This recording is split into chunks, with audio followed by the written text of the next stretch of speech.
Morning guys,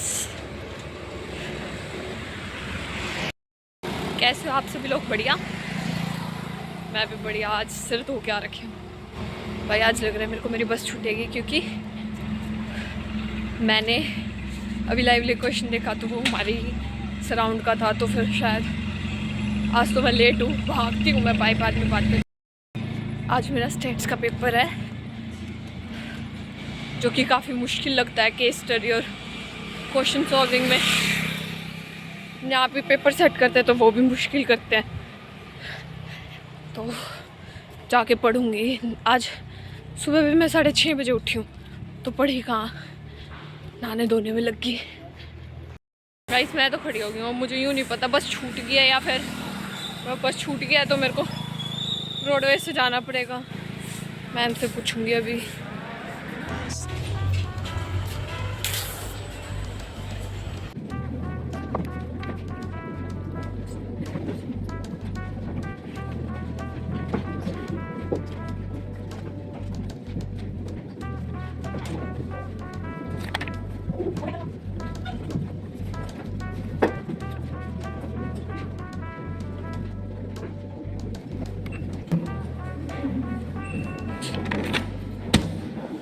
Hypothesis has four types: null hypothesis, alternative hypothesis, directional hypothesis, non-directional hypothesis.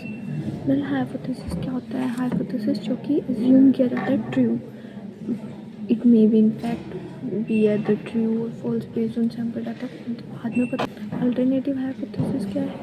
ये true माना जाता है if the null hypothesis is rejected. अगर null hypothesis reject हो गया, मतलब जो true माना था assumption वो फॉल्स निकल गई, वो रिजेक्ट हो गई, तो फिर अल्टरनेटिव हाइपोथेसिस है। The alternative hypothesis states that the specific population parameter at least जो पैरामीटर वैल्यू है वो नहीं इक्वल नल हाइपोथेसिस के, मतलब μ1 इज़ नॉट इक्वल्स टू μ2। अगर ये ग्रेटर होगा अगर ये लेस होगा। मतलब सिग्निफिकेशन है जब रिजेक्ट करा जाता है null, likelihood of rejecting null hypothesis is true. Rejecting की जगह नल हाइपोथेसिस को ट्रू मान लिया जाता है। It is the risk a decision maker takes of rejecting null hypothesis. इसमें क्या है, ये वो रिस्क है जो डिसीजन मेकर रिजेक्ट कर देता है नल हाइपोथेसिस को, जो वो ट्रू माना जाता है। लेवल ऑफ सिग्निफिकेशंस के होते हैं 5% पे 0.05 होगा, 1% पे 0.01 होगा, ये चीज़ इधर 10% पे 0.1 होगा। ठीक है, फिर आ जाता है error in hypothesis. Error in hypothesis की हम टेबल बना लेते हैं। H note correct. H note क्या है? नल हाइपोथेसिस अगर एक्सेप्ट हो रहा है तो उसका मतलब क्या है? डिसीजन सही लिया है। अगर रिजेक्ट हो रहा है तो हाँ भाई टाइप 1 एरर आ रहा है, हम रिग्रेट करेंगे कि हाँ भाई हमने ठीक चीज़ को गलत कर दिया। फिर आ जाता है एच नोट फॉल्स हो रहा है। अगर एच नोट फॉल्स हो रहा है तो हम एक्सेप्ट करेंगे एच नोट, मतलब अगर गलत है तो हम गलत चीज़ को भी एक्सेप्ट कर रहे हैं टाइप 2 एरर, तो वो और गलत टाइप और गंदा होता है रिजेक्ट एच नोट। अगर हमने रिजेक्ट कर दिया, वो फॉल्स डिसीजन था, उसको हमने रिजेक्ट कर दिया तो हमने ठीक डिसीजन दिया। Steps of hypothesis state null hypothesis and alternative hypothesis. पहले बताना होता है हाइपोथेसिस और अल्टरनेटिव हाइपोथेसिस में कौन सा है। तो बताता है state the level of signification, फिर एस्टेब्लिश करता है क्रिटिकल और रिजेक्शन रीजन, फिर कोई भी शूटेबल डाटा करता है signification on test of statistics की कौन सा टेस्ट है, जेड टेस्ट है, टी टेस्ट है, एफ टेस्ट है, chi स्क्वायर टेस्ट है। देन वी मूव टूवर्ड्स कि हाँ भाई क्रिटिकल और कैलकुलेटेड वैल्यू निकालते हैं, फिर हम ड्रॉ कंक्लूजन, फिर हम बिजनेस डिसीजन मेकिंग में आते हैं या फिर कंक्लूजन ड्रॉ करते हैं। Now we move toward the topic correlation and relation difference. इनका कोरिलेशन और रिलेशन होता है क्या? पहले हमारा कोरिलेशन होता है। कोरिलेशन क्या है? म्यूचुअल रिलेशनशिप और कनेक्शन बिटवीन टू और मोर थिंग्स। इसके बीच में कनेक्शंस होते हैं दो या फिर दो से ज़्यादा चीज़ों में म्यूचुअल रिलेशन होता है, जैसे कि प्राइस और डिमांड हो गया, जीडीपी एंड इनकम हो गया। Correlation is a statistical technique used to measure degree. इसमें क्या मेजर किया जाता है? डिग्री मेजर किया जाती है extent to which two variable fluctuate, जिसमें दो वेरिएबल फ्लक्चुएट होते हैं with reference to each other. Correlation means between two series और ग्रुप ऑफ डाटा, दो सीरीज और ग्रुप ऑफ डाटा का सम कैजुअल रिलेशनशिप होता है। रिग्रेशन क्या होता है? रिग्रेशन होता है nature of relationship between variable. Nature देखा जाता है वेरिएबल के बीच का रिलेशन कैसा है, so that it may be able to predict. इसमें हम प्रेडिक्शन करते हैं, कोरिलेशन में हम प्रेडिक्शन नहीं करते। द अननोन वैल्यू हम प्रेडिक्ट करते हैं unknown value of one variable for known value of other variable. अब आगे है मेथड ऑफ कोरिलेशन। कोरिलेशन के दो मेथड होते हैं, स्कैटर मैथमेटिकल, स्कैटर ग्राफिकल और मैथमेटिकल। ग्राफिकल में स्कैटर डायग्राम आता है, कोरिलेशन ग्राफ आता है। मैथमेटिकल में कार्ल पियर्सन आता है, स्पेसमैन लाइन कोरिलेशन आता है, कंकरेंट डेफिनेशन आता है, मेथड आता है। स्कैटर डायग्राम में हम स्कैटर करते हैं, जिसमें हम बताते हैं बहुत सारी चीज़ें। इसमें हम पॉजिटिव कोरिलेशन दिखाते हैं, नेगेटिव कोरिलेशन दिखाते हैं, जीरो कोरिलेशन दिखाते हैं, पार्शियल कोरिलेशन दिखाते हैं। उसके बाद मैथमेटिकल मेथड्स में कार्ल पियर्सन आता है पहले। कार्ल पियर्सन में एक फॉर्मूला क्या है, if both comes in whole number, अगर दोनों ही होल नंबर में आ रहे हैं तो क्या होगा, summation of X Y upon में रूट का summation of X square multiply summation of Y square. Summation of X होता क्या है, ये होता है एक्स माइनस में एक्स बार कैसे निकाला जाता है, summation of X bar upon में, ये मीन है बेसिकली, एक्स माइनस में एक्स बार। वाई कैसे निकाला जाता है, समीशन ऑफ वाई माइनस में वाई बार, ठीक है। और एक्स स्क्वायर कैसे निकाला जाता है, समीशन ऑफ एक्स माइनस में एक्स बार का स्क्वायर, वाई स्क्वायर में वाई माइनस वाई बार का स्क्वायर।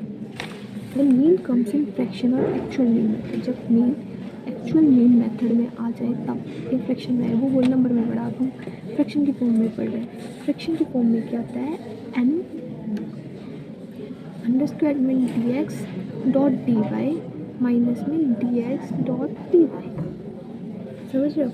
एन उसमें क्या है, इसमें सिर्फ डी एक्स डी वाई आ गया, डी एक्स डी वाई को मल्टीप्लाई करा और ऐसे ही माइनस करा और एन को मल्टीप्लाई कर दिया, अपॉन में वही चीज़ों का स्क्वायर डाल दिया।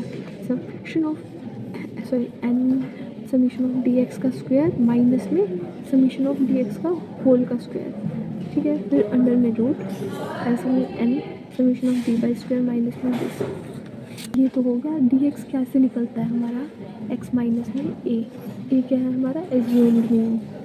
इट कम्स, अब थर्ड पॉइंट आ जाता है हमारा जब नेगेटिव साइन या फिर सम सिंपल होता है, नंबर ऑफ आइटम्स कुछ ही होता है, तो क्या आता है, N summation of X Y, इसमें N summation of X Y minus में एक्स समीशन ऑफ वाई, वही चीज़ों का होल स्क्वायर। इसमें डी कैंसिल हो जाता है, वही सेम चीज़ पर डी कैंसिल हो गया। तो इसमें फ्रीक्वेंसी डिस्ट्रीब्यूशन करेंगे तो क्या हो जाता है, वही क्वेश्चन का हम एफ लगा देते हैं, ठीक। अब सेकंड आता है स्क्वेयर्समैन रैंक कोरिलेशन मेथड। इसमें आता है when ranks are given, 1 minus में 6 का D square summation of D square N cube minus में एन, ये वो जैसे याद रहेगा, डी क्या हमारा R1 माइनस में R2, डी स्क्वायर क्या है R1 माइनस में R2 का स्क्वायर का समीशन, ये हमारा फर्स्ट केस है। When ranks are not given, जब रैंक्स गिवन ही ना हो तो पहले हम असाइन करेंगे रैंक को, then we put the formula of 1 minus C का 6 अपॉन में डी का स्क्वायर समीशन ऑफ डी का स्क्वायर एन क्यूब माइनस में एन।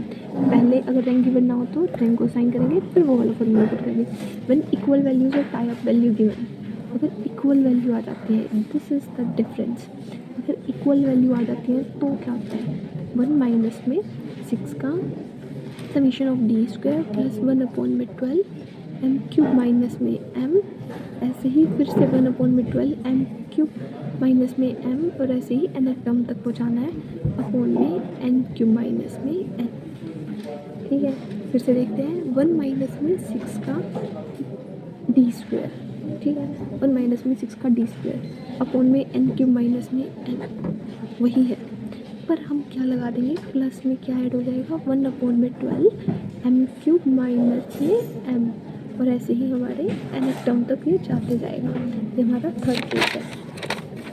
पढ़ लेते हैं रिग्रेशन। रिग्रेशन में क्या आता है, लीस्ट स्क्वायर मेथड। रिग्रेशन में आता है हमारा लीस्ट स्क्वायर मेथड। इसमें हमारे इक्वेशंस होती हैं, y is equal to A plus B X, Y is equals to N A B X, फिर हम एक्स वाई, जो y की आएगी टर्म एक एक्स की आएगी, एक्स क्या है ए प्लस बी वाई, वाई क्या है ए प्लस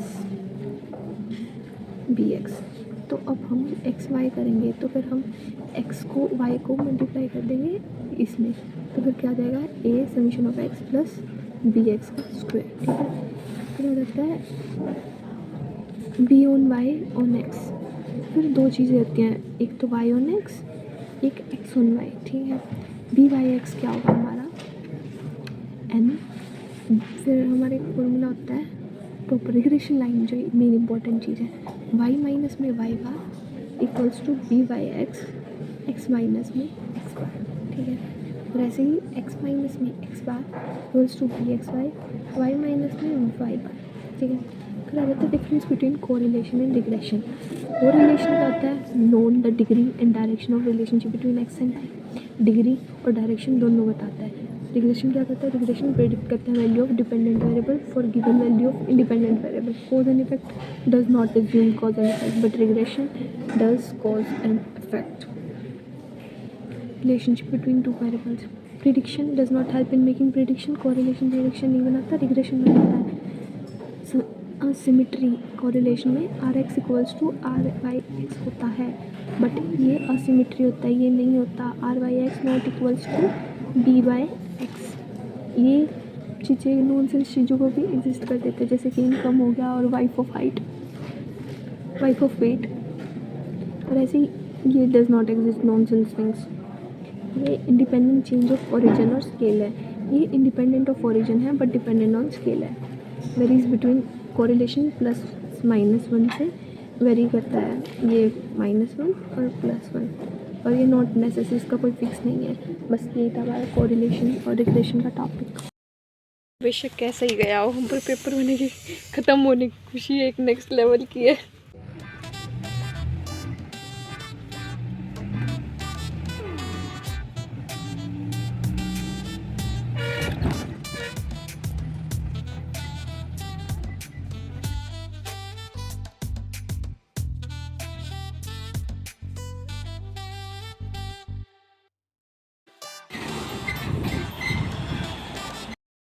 गाइस आज का पेपर था बहुत ज़्यादा मुश्किल, केस स्टडी क्वेश्चन सारे मुश्किल थे, बट हाँ थोड़ी चीटिंग अच्छी हुई थी, तो क्या पता सही हो गया हो, पास हो जाऊँ।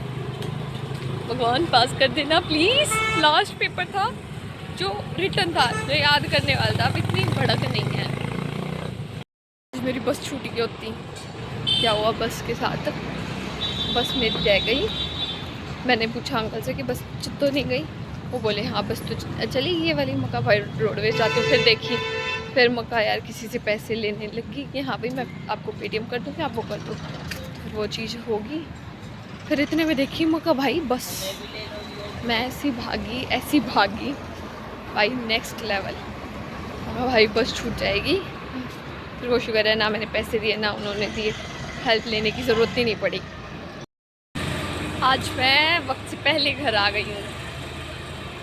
मतलब आज बहुत डीप था पेपर, मतलब ऐसा नहीं था बेसिक क्वेश्चन आए हुए हैं, जो पढ़े हुए थे वो भी नहीं आए हुए, वो तो मैंने बस ओवरव्यू लिया था लास्ट में, शुक्र है वो ले लिया था मैंने ओवरव्यू, ना तो भाई आज तो मेरी लंका लगनी थी। अब घर जाके सोऊंगी बस।